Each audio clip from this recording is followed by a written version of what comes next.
Hello friends! I've decided to do some vlogging more often since my last vlog actually got a pretty good response from you all. So for my birthday and Mother's Day this year, I wanted to take my 2-year-old daughter to Vegas.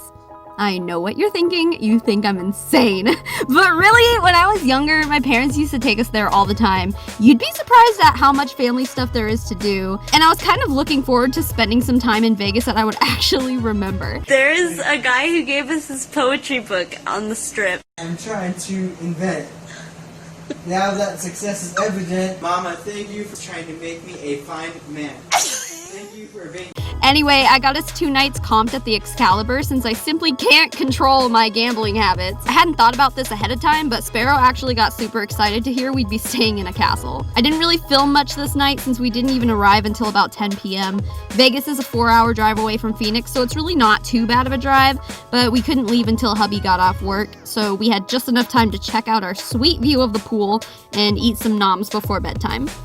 The next morning, I was up before Justin and Sparrow as usual, but as soon as Little Bird woke up, she wasted no time getting back to her perch and admiring the view. Morning. Pretty.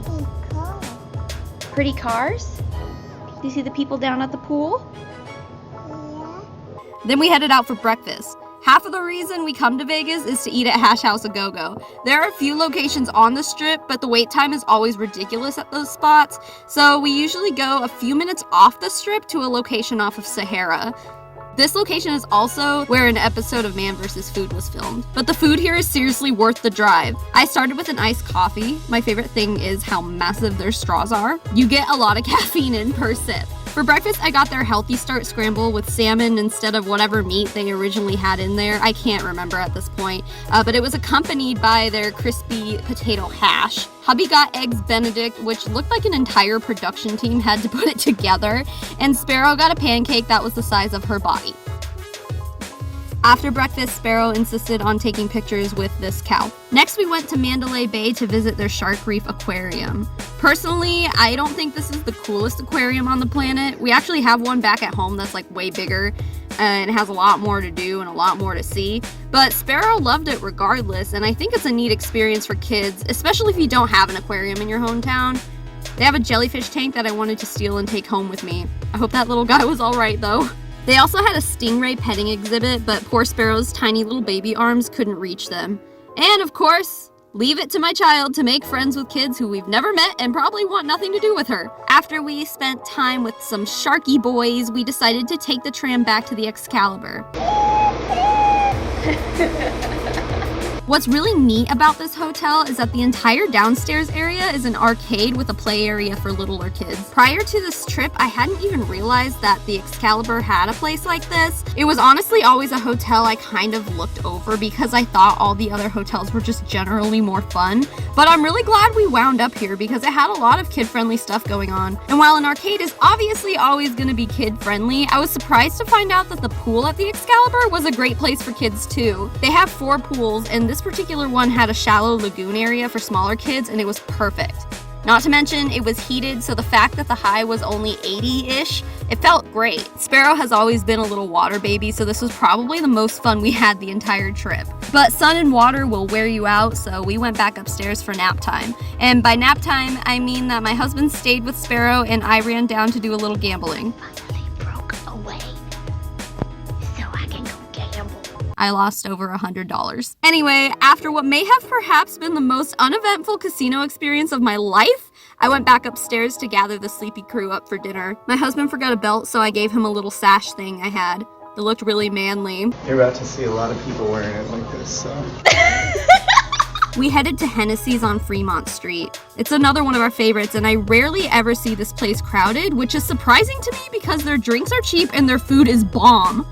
It's a perfect pre-gaming spot, and again, surprisingly kid-friendly for a pub. While we were waiting, Sparrow made it very clear to me what she wanted to eat.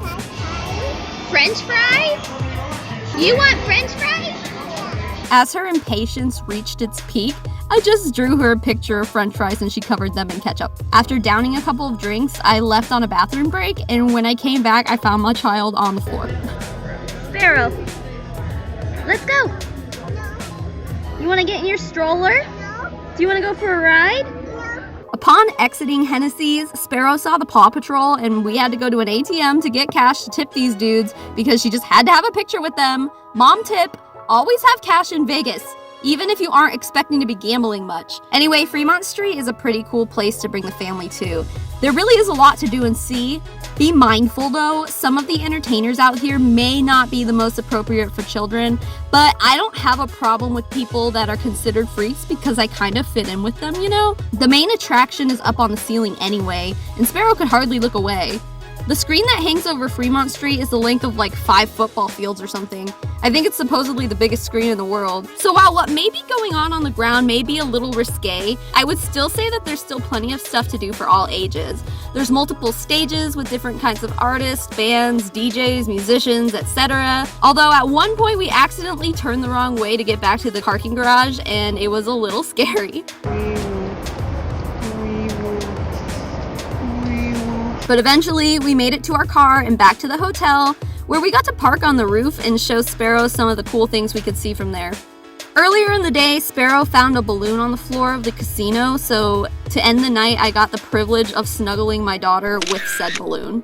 The next morning, we woke up and headed across the street to New York, New York, where another one of our favorite restaurants is. It's called Nine Fine Irishmen, and their breakfast there is pretty bomb, and their butter is shaped like triangles, so I mean, you know. On our way out, Sparrow discovered her shadow, and that's pretty much it. It was a fun family vacation in celebration of Mother's Day and my birthday. I feel very fortunate to live where I do because it's really easy to take a quick weekend trip to Vegas and then be home in just a few hours. But I feel like when I was telling people that we were planning this trip with our 2-year-old, I got a lot of eyebrow raises and confused responses like, really? You're taking her where? But I love Vegas and I want my daughter to also. There's much more to do out here than drinking and gambling, and even more family stuff than we even had time for. So we'll definitely be making another family trip out here again. Thanks for watching, guys. These vlogs are little bonus uploads, so we'll still have our regular scheduled Tuesday upload tomorrow. So I will see you then. Bye.